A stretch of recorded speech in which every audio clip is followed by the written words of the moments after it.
नहार ने कृष्ण बनकर रूही के साथ की कृष्ण लीला।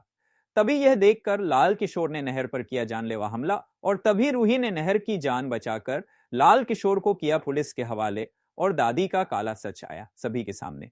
जी हाँ दोस्तों, अब ऐसे में जब रूही राधा बन जाती है, तभी दादी कृष्ण बनाने के लिए एक डब्बे में सभी पर्चों पर लाल किशोर का नाम लिखकर डाल देती है, ताकि लाल किशोर कृष्ण बनकर रूही के साथ कृष्ण लीला करे। और जब नहार उन्हें साथ देखे तो रूही को भूल जाए, लेकिन किस्मत को कुछ और ही मंजूर था। तभी रूही उस डब्बे से एक पर्चा निकालती है और जब वह नाम देखती है तो उसकी खुशी का ठिकाना नहीं रहता। खाटू श्याम बाबा का चमत्कार होता है और पर्चे में नहार का नाम लिखा होता है। यह देखकर दादी और लाल किशोर के होश उड़ जाते हैं। नहर कृष्ण बनता है और रूही के साथ मंच पर आता है। दोनों जब कृष्ण राधा बनकर लीला करते हैं तो सब दर्शक तालियां बजाते हैं। नहर और रूही की जोड़ी को देखकर सब मंत्रमुग्ध हो जाते हैं। लेकिन वहीं दूसरी तरफ लाल किशोर गुस्से से आग बबूला हो जाता है। उसे बर्दाश्त नहीं होता कि नहर और रूही की जोड़ी सबके दिलों पर छा जाए। वह गुस्से में नहर पर जानलेवा हमला कर देता है। अचानक माहौल अफरात फरी में बदल जाता है। लाल किशोर के हाथ में तेज हथियार होता है। वह नहार की ओर वार करता है, लेकिन तभी खाटू श्याम बाबा का एक और चमत्कार होता है। उसका वार नाकामयाब हो जाता है। नहार के शरीर को जरा भी चोट नहीं आती। तभी रूही दौड़कर नहर के सामने खड़ी हो जाती है और सबको चीख कर बताती है कि लाल किशोर ने यह सब साजिश दादी के कहने पर रची है। मौके पर मौजूद लोग लाल किशोर को पकड़ लेते हैं। पुलिस को बुलाया जाता है और रूही खुद पुलिस के हवाले लाल किशोर को करती है। सबके सामने दादी का चेहरा भी बेनकाब हो जाता है।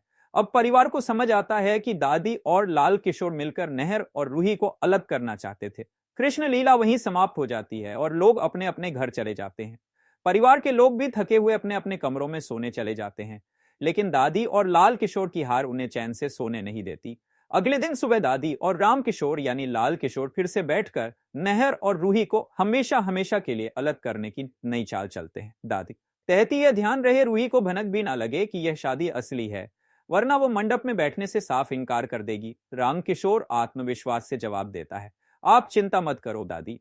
उसे अब भी लग रहा है कि मैं नाटक कर रहा हूं। यह सुनते ही दरवाजे पर खड़ी रूही सन्न रह जाती है। उसके पैरों तले जमीन खिसक जाती है। अब उसे साफ हो जाता है कि दादी और राम किशोर उसकी असली शादी करवाना चाहते हैं और उसे नहार से दूर करना चाहते हैं। उसी पल रूही ठान लेती है कि वह नहार की याददाश्त पूरी तरह वापस लाएगी, वरना वह हमेशा के लिए उनसे दूर हो जाएगी। रात को रूही डॉक्टर को फोन करती है। घबराई हुई आवाज में कहती है, डॉक्टर साहब, उस दिन जो लेडी डॉक्टर आई थी उन्होंने कहा था कि अगर मैंने नहार जी को उनकी पुरानी बातें याद दिलाने की कोशिश की तो वह कोमा में जा सकते हैं, इसीलिए मैंने कभी कोशिश नहीं की। डॉक्टर हैरान होकर कहते हैं, रूही जी, आपको गुमराह किया गया है। सच तो यह है कि अगर नहर जी को पुरानी तस्वीरें और उनसे जुड़ी यादें दिखाई जाए तो उनकी याददाश्त लौट सकती है। इसने उन्हें कोई खतरा नहीं होगा। यह सुनते ही रूही समझ जाती है कि दादी ने नकली डॉक्टर बुलाया था। वह दृढ़ निश्चय करती है कि अब किसी भी कीमत पर दादी की चाल कामयाब नहीं होगी। वह अलमारी से अपनी और नहार की पुरानी तस्वीरें निकालती है। तस्वीरें देखते हुए उसकी आंखों से आंसू गिरते हैं, लेकिन हिम्मत नहीं हारती। रात को वह नहार के कमरे में जाती है। नहर खिड़की के पास चांद देख रहे होते हैं। रूही धीमे स्वर में कहती है, नहर जी, क्या मैं आपके साथ बैठ सकती हूँ? नहर मुस्कुराकर हाँ कर देता है। रूही धीरे धीरे उनके साथ पुरानी बातें छेड़ती है, त्योहारों की यादें सुनाती है और तस्वीरें दिखाती है। नहर को देखते ही पुरानी यादें दिमाग में कौंधने लगती हैं। वह सिर पकड़कर दर्द से करा उठता है। तभी दादी और राम किशोर वहां आ जाते हैं। दादी घबराकर चिल्लाती है, रूही, ये क्या कर रही हो? नहार की जान जा सकती है। लेकिन उसी वक्त नहर की आंखों के सामने अपनी शादी का मंडप, रूही का चेहरा और उनके साथ बिताए पल उभर आते हैं। वह जोर से चीखता है। रूही सभी चौंक जाते हैं। नहर की आंखों से आंसू बहते हैं। वह रूही की ओर देखकर कहता है, मुझे सब याद आ गया है। मेरी रूही, मेरी पत्नी, मेरा प्यार। रूही खुशी से रो पड़ती है।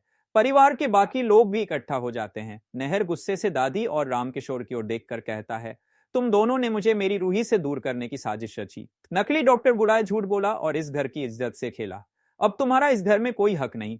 नाहर सबके सामने दादी और राम किशोर को घर से बाहर निकाल देता है। तो दोस्तों, अगर आप चाहते हैं कि नहर और रूही की जोड़ी हमेशा सलामत रहे और उन्हें उनका बच्चा रूहान जल्द से जल्द मिल जाए, तो इस वीडियो को लाइक कीजिए, चैनल को सब्सक्राइब कीजिए और कमेंट में लिखिए, I support Nahar and Ruhi.